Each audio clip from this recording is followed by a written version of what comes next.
y'all, it's that earthy black girl, and as y'all read in that title, I'm going to be giving y'all the rundown on how I got my first car and how it all ties into God's plan and being gracefully grounded. So let's get into it. Though I walk through the darkest valley, I will fear no love. Oh, my smile, my mind reassure me I don't need no one. Woke up this morning with my mind set on loving me. Okay, y'all, I got some notes on my laptop. Don't want to miss a single point, y'all. So if y'all see me looking in this direction, that's why. But anyway, getting my first car was such an emotional moment for me. Like, I don't know if y'all remember in some of my old videos how I would, in the video particular, everything's going to work out for you. I'll put it right here. And I talked about how I was going to get a black Nissan. I was trying to manifest. I was trying to pray for it. And it was to a point where I was going to get a black Nissan. Come to find out, baby, it ain't had no engine. It was missing a left door. You can barely get that car to start. So that really showed me how God had something else in store. Instead of giving me what I asked for or what I thought I wanted, he gave me what I needed.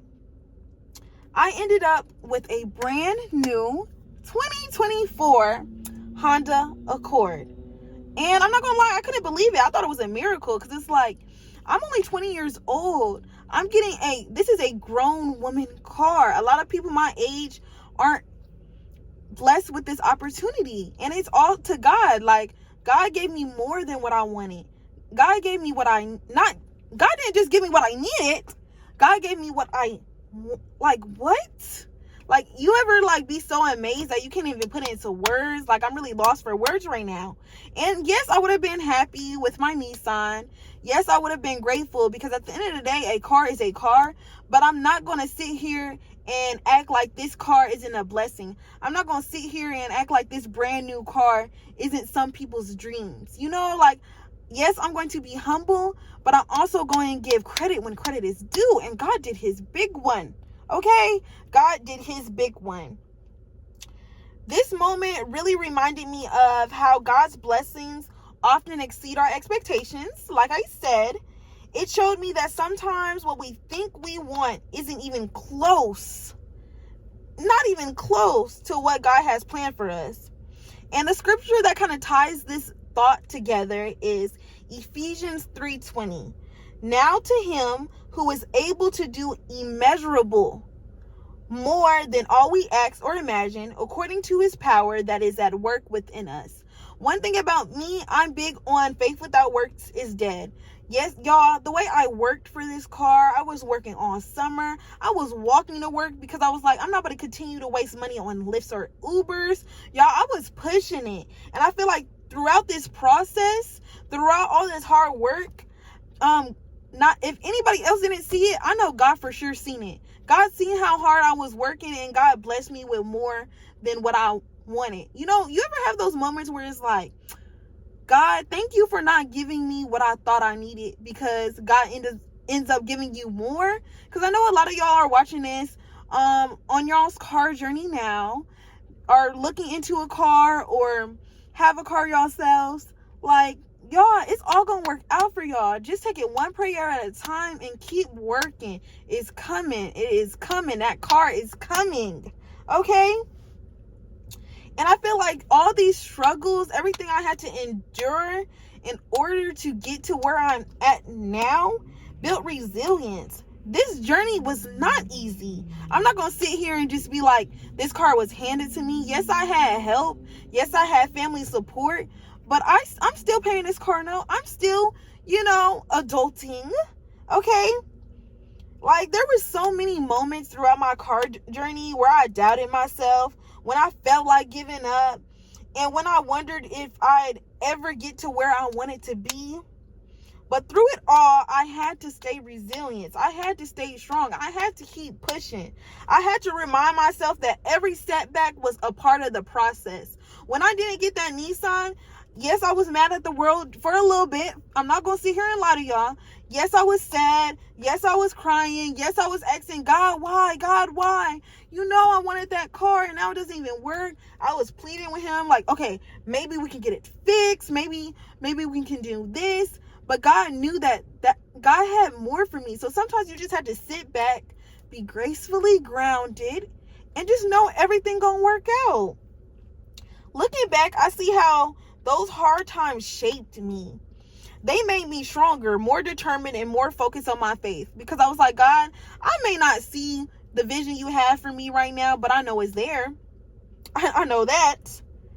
The James 1:2-3 says, consider it pure joy, my brothers and sisters, whether you face trials of many kinds, because you know that the testing of your faith produces perseverance, y'all.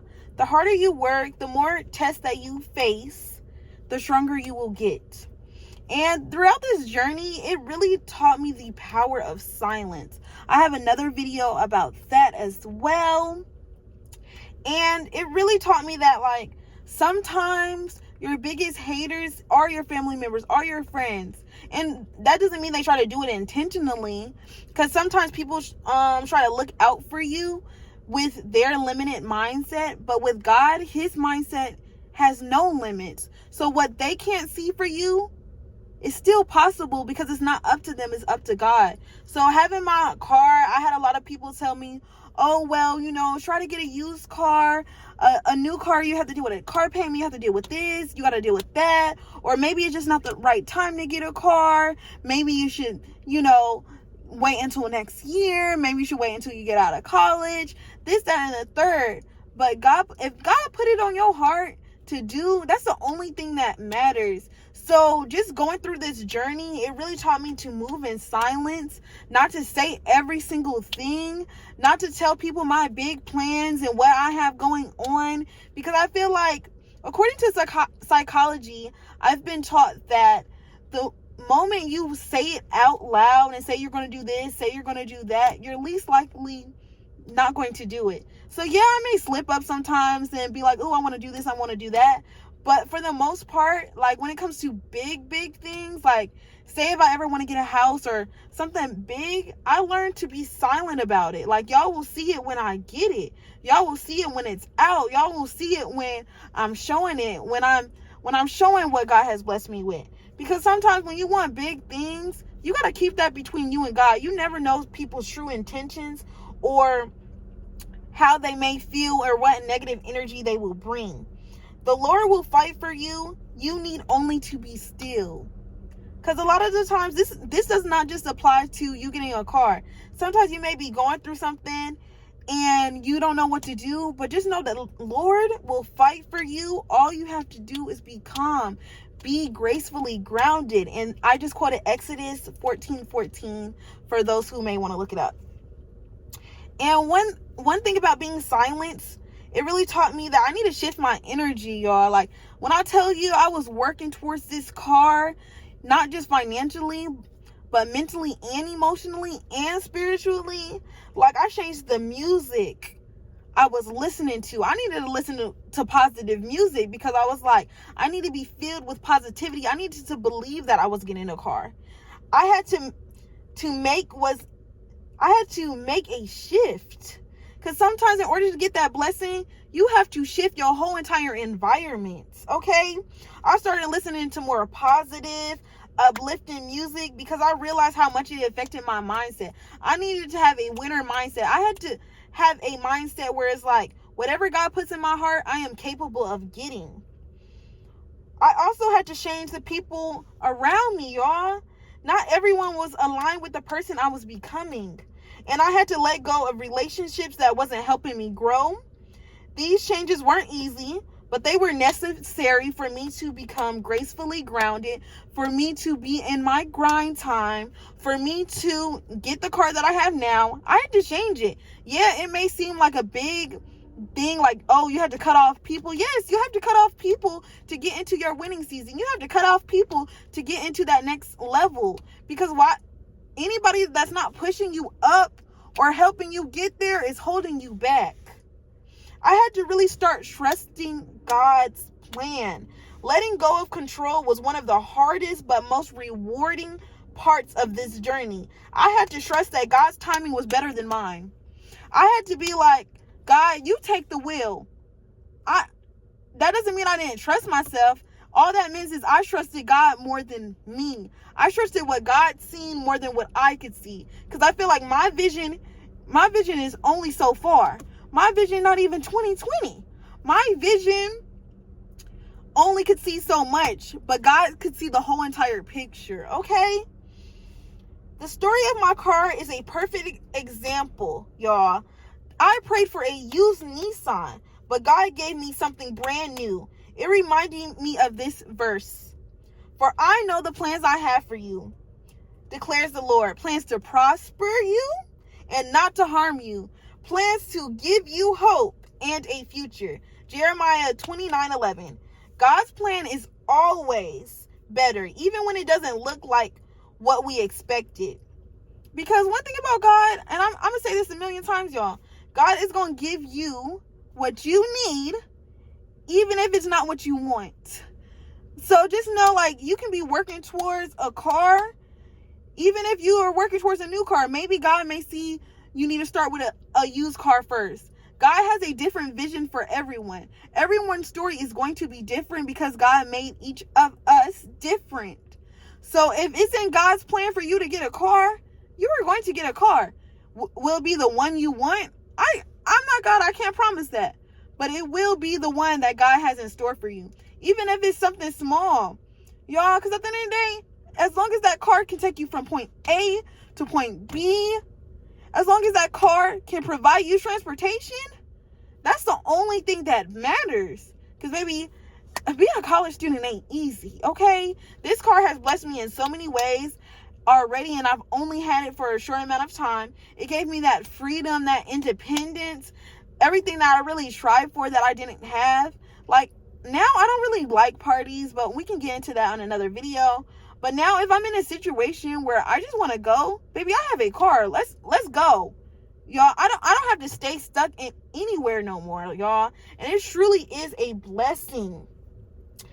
And this also taught me the power of hope. Hope kept me going when things got rough, y'all. Even when I couldn't see the light at the end of the tunnel, I held on to the belief that things would get better, and they did. I want to encourage y'all to never lose hope, y'all. Never lose hope. Even in your darkest moments, trust that God is working things out for you. The power of gratitude, y'all. One thing I've learned is how important it is to be grateful. I've tried to celebrate every step of the journey, no matter how small. Y'all, I remember there was a list I would make of things that I was not buying because I was saving for a car, even if it was a Twinkie at the gas station, y'all. I was serious, and I put it down. So now when I look at that list, I was like, that Twinkie wasn't worth this car. That little $30 thing that I only seen, and I was probably only going to use once, like some art set. Baby, I didn't need that. I did not need that thing. So sometimes you have to write a list of those things. And when I get some more monions, I'm going to reward myself by buying little things off that list, y'all. Because you have to reward yourself as you go. Gratitude shifts your focus from what's missing to what's already there. And it reminds you of how far you've came. Like, being grateful, y'all. Like, I was so grateful that I had legs to walk to work. I was so grateful that God didn't allow anything to happen to me. I was walking at dark.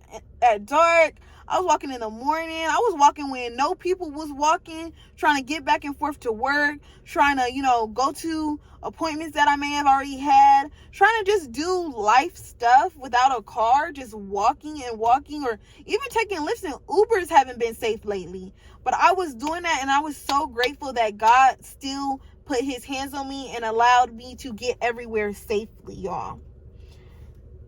So now I want to really transition to prepare y'all for the next chapter. Being gracefully grounded, this series to me means trusting God, staying silent, and aligning my life with His purpose. It's about letting Him take the lead and finding peace in the process, even when it's hard. That is what it's really like to be gracefully grounded.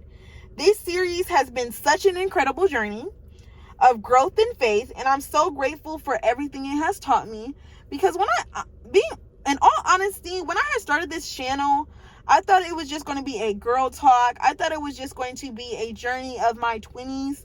But throughout this journey, throughout these episodes, I have been building my relationship with God. And I now feel like it is my purpose to spread that. Like growing up, I never knew that I had talents until I realized my voice is my talent. Okay? Amen to that one. My next series, Living with Intention and Purpose, will focus on building a meaningful life. We'll talk about the things like setting intentional goals and creating healthy habits, building positive relationship, reflecting on our progress.